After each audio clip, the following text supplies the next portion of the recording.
السلام علیکم ورحمۃ اللہ وبرکاتہ۔ ناظرین، کیسے ہیں آپ؟ سب خیریت سے ہیں؟ آج ایک مرتبہ پھر ایک خوبصورت عنوان کے ساتھ آپ کی خدمت میں حاضر ہیں۔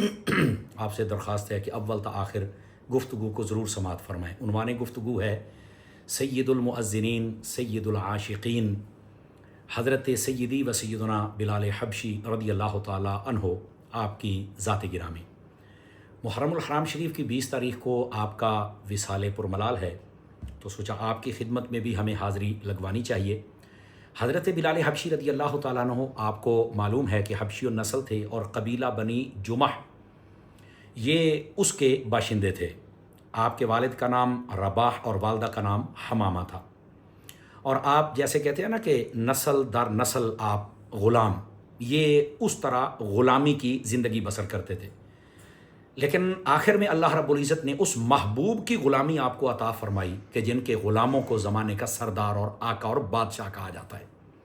حضرت بلال حبشی رضی اللہ تعالیٰ عنہ، آپ کا نصیبہ چمکا، آپ نے کلمہ شریف پڑھا، نبی پاک صلی اللہ علیہ وسلم آپ کے خازن بھی مقرر ہوئے، یعنی آپ کے جتنے بھی وفود آتے ان کے لیے جو انتظامات ہوتے وہ حضرت بلال حبشی کیا کرتے تھے۔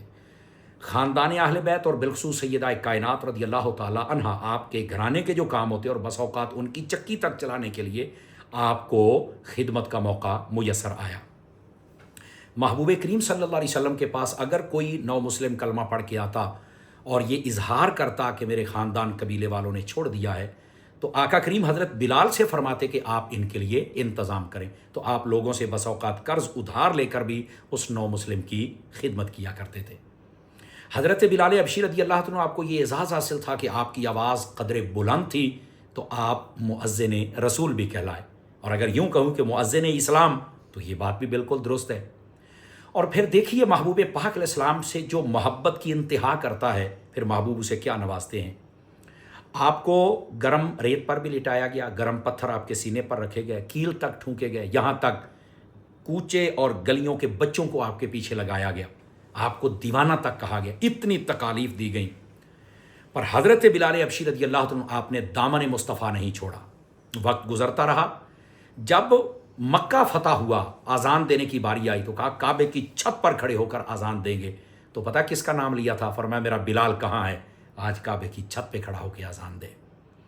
وہاں پر بڑے بڑے سردار بھی تھے، رنگ گورے والے بھی تھے، اچھے قبیلے والے بھی تھے، پیسے والے بھی تھے، بڑی بڑی خدمات تھی ان کی، اس میں کوئی دوسری رائے نہیں، پر محبوب کریم بتلا رہے ہیں کہ جو ہم سے محبت کی انتہا کرے، ہم عطا کی بھی انتہا فرماتے ہیں۔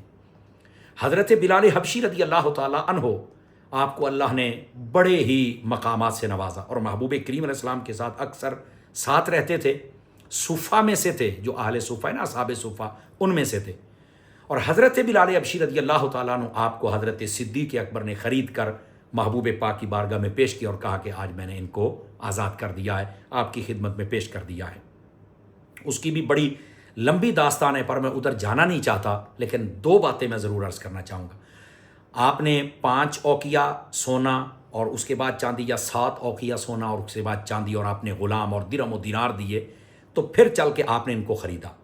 مولانا روم رحمۃ اللہ علیہ لکھتے ہیں، محبوب پاک علیہ السلام کو جب پتہ چلا تو آپ نے فرمایا اے صدیق، جب تم خریدنے گئے تھے تو کچھ پیسے مجھ سے بھی لے لیتے تاکہ میں بھی ان کو خریدنے میں تمہارا شریک ہو جاتا۔ تو صدیق اکبر رضی اللہ عنہ، جو کہ عاشقوں کے بھی امام ہے، رونے لگ پڑے اور کہنے لگے حل انا و مالی الا لک یا رسول اللہ، حضور کیا میں اور میرا مال آپ کے نہیں ہیں؟ کیا مت حضور، میں نے نہیں، یہ آپ نے خریدا ہے، میں تو بس ڈیوٹی نبھانے گیا تھا۔ اللہ اکبر۔ اور یہیں سے عاشقوں نے ایک بات لکھی ہے، مولانا روم کی بولی سنیے، فرمایا گویا کہ صدیق اکبر یہ کہہ رہے تھے کہ حضور ہم آپ کو شریک نہیں مانتے۔ کیوں؟ شریک جو ہوتا ہے وہ پارٹنر کو کہتے ہیں، آدھے کا مالک ہوگا یا تیسرے حصے کا یا دوسرے کا یا ایک حصے کا، یعنی وہ کل کا مالک نہیں ہوتا۔ تو کہا حضور ہم آپ کو شریک نہیں مانتے کہ جو آدھے کا مالک ہو، ہم آپ کو حبیب مانتے ہیں جو کل کے مالک ہوتے ہیں، یہ ہر چیز ہی آپ کی ہے، آپ ہمارے شریک نہیں، آپ ہمارے حبیب ہیں۔ اسی واسطے سیدی اعلیٰ حضرت مجدد دین و ملت کشتہ عشق رسالت شاہ امام احمد رضا خان علیہ الرحمۃ الرحمن، آپ فرماتے ہیں میں تو مالک ہی کہوں گا کہ ہو مالک کے حبیب، یعنی محبوب و محب میں نہیں میرا تیرا، جہاں محبت آ جائے پھر کیا تیرا کیا میرا، پھر سب محبوب کا ہی ہوتا ہے۔ اور علماء نے اس بات کو لکھا ہے، حضرت بلال حبشی نے عشق کیا تھا اور ساری زندگی حضور سے کچھ نہیں مانگا حضور سے. اور یہ ایسی باریک بات ہے کہ جو شاید ہی عاشقوں کو پتہ ہو، جو سچے ان کو پتہ ہوگا، دعوے والوں کو کوئی نہیں پتہ ہوتا. فرمایا جو عشق اور محبت کا دعویٰ کرے، اگر وہ کوئی چیز مانگ لے تو سمجھ لو اپنے عشق اور محبت کے دعوے میں کمزور ہے، چونکہ عشق اور محبت میں مانگا نہیں جاتا، دیا جاتا ہے، عطا کی. جو ہے سب کچھ ان کا ہے، میرا کچھ بھی نہیں، میرا وہی ہے جس سے مجھے محبت ہے. یہ عاشقوں نے لکھا ہے باقاعدہ حضرت بلال حبشی کی ہسٹری میں. یہ جس کو سمجھ آ جائے پھر اسی کو سمجھ آتی ہے کہ حضرت بلال کا اتنا مقام کیسے بلند ہوا. اور یہیں سے آپ اس بات کو سمجھیں. آقا صلی اللہ علیہ وآلہ وسلم آپ جب معراج کی رات جنت میں گئے تو آپ نے آگے چلتے ہوئے کسی کی قدموں کی آواز سنی. حضرت جبرائیل سے پوچھا یہ کون ہے؟ تو حضرت جبرائیل فرمانے لگے حضور یہ حضرت بلال کے قدموں کی آواز ہے. تو جب آپ واپس تشریف لائے تو آپ نے پھر فرمایا سمعت دفن علیک یا بلال، اے بلال تیرے قدموں کی آواز سنی ہے، کون سا عمل ہے تیرا؟ تو کہا یا رسول اللہ اور تو کوئی نہیں یاد، پر یہ ہے کہ میں وضو کرتا ہوں تو اس کے بعد پھر میں 2 نفل پڑھ لیتا ہوں، مسجد میں جاتا ہوں 2 نفل پڑھ لیتا ہوں. تو یہ ان کی برکت مجھے لگتی ہے. یہاں سے وہ لوگ توجہ کریں جو کہتے ہیں نفل تو فالتو ہے، سنت تو فالتو ہے، یہ تو شے ہی کوئی نہیں، اور یہ صرف اور صرف فرض ہی ہے، بس ٹھیک ہے. تو یہ جو کسی کے پالتو ہے نا وہ ان کو فالتو کہتے ہیں. حقیقت میں دیکھو یہ نفل پڑھنے کی برکت سے ان کے قدموں کی آواز بھی جنت میں آ رہی تھی.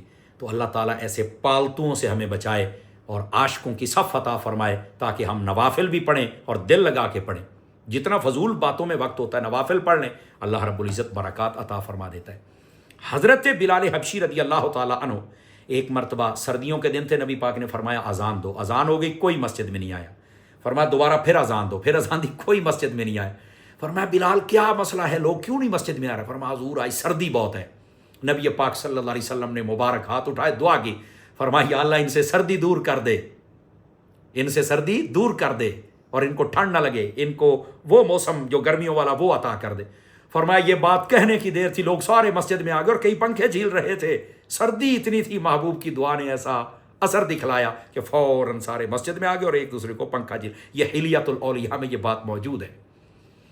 تو حضرت بلال حبشی رضی اللہ تعالیٰ عنہ، آپ کے بارے میں حضرت عروہ بن زبیر اور حضرت ورقہ بن نوفل، اگر آپ ان کی بات کو پڑھیں، امیہ بن خلف جب ان کو تکالیف دیا کرتے تھے تو وہ چونکہ انہوں نے جب دیکھا تو امیہ بن خلف کی اس بات پر کہا کہ امیہ ان کو تکلیف نہ دے، تو ظلم کر رہے، اور اگر اسی حالت میں یہ شہید ہو گئے تو ہم ان کا حنان بنائیں گے. تو لوگوں نے پوچھا حنان کس کو کہتے ہیں؟ تو اہل لغت نے لکھا ہے حنان کا معنی ہوتا ہے مزار. کہا امیہ اگر تو اسی حالت میں ان کو شہید کر دے گا تو ہم ان کا مزار بنائیں گے. یہ ایسا عاشق بندہ ہے، درویش بندہ ہے. تو کہنے کا مقصد یہ مزار تو پرانی لوگوں کی ایک ریت ہے اور طریق ہے. یہ آج جو مزاروں اور بابوں کے مخالف ہیں یہ جمہورے بچے ہیں بیچارے، یہ تو کچھ بھی نہیں، پہلے ختم ہو گیا تو نہ دیتے گلی کو نہیں جناب. حضرت بلال حبشی رضی اللہ تعالیٰ عنہ، آپ کو جب بھی گرم ریت پر لٹایا جاتا، تکالیف دی جاتی، تو آپ بجائے اس کے کہ اس کو برا بھلا کہیں، آپ نہیں کہتے تھے، آپ احدن احدن احدن کی صدا جاری رکھتے تھے. اللہ نے آپ کو وہ عشق عطا کیا ہے کہ جس میں گلہ نہیں تھا، شکوہ نہیں تھا، سوال نہیں تھا، جس کے اندر صرف محبوب ہی محبوب تھے اور کچھ نظر نہیں آتا تھا. حضرت بلال حبشی رضی اللہ تعالیٰ عنہ یہ وہ عظیم اور مبارک ہستی ہیں کہ جن کو حضرت صدیق اکبر نے خریدا. وہ میں نے آپ کو بات بتلا دی. اور آخر میں 2 باتیں آپ کی خدمت میں ضرور عرض کرنا چاہوں گا جو آپ کو بڑا لطف دیں گی، اور وہ بات یہ ہے، حضرت سیدنا عمار ابن یاسر رضی اللہ تعالیٰ یہ غلامی کی زندگی بسر کرتے تھے. ان کے آقا کو جب پتہ چلا کہ انہوں نے کلمہ پڑھ لیا تو انہوں نے بڑی سزا دی اور حضرت بلال حبشی کو بلایا اور کہنے لگے کہ اب تو مار ان کو. تو آپ نے کہا میں نے نہیں ان کو مارنا. بار بار جب پوچھا تو تب پتہ چلا کہ کلمہ تو بلال نے بھی پڑھ لیا ہے. یہ حضرت بلال حبشی کے کلمے کے ظاہر ہونے کا سبب بنا کہ آپ نے حضرت عمار بن یاسر کو مارا نہیں تھا. وہ کہیں مار، وہ کہے میں کیسے ماروں، وہ کہے بعد میں کہا کیوں مار دو، کہا کلمہ پڑھے. فرمایا وہ تو میں نے بھی پڑھا ہوا ہے. اللہ اکبر. تب لوگوں کو پتہ چلا کہ انہوں نے کلمہ پڑھ لیا. اور پھر حضرت بلال و عمار کا کیسا پیار تھا. آؤ اس کی دوسری داستان سناتا ہوں. وہ یہ ہے، حضرت عمار بن یاسر آپ نے ایک قصیدہ لکھا جو کہ سیرت النبویہ میں موجود ہے، یعنی حلیت الاولیاء پڑھے اس کے اندر یہ موجود ہے، جس میں مدح صدیق، حضرت صدیق اکبر کی توصیف ثنا بیان ہوئی ہے. اور اس کے بعد استقامت بلال،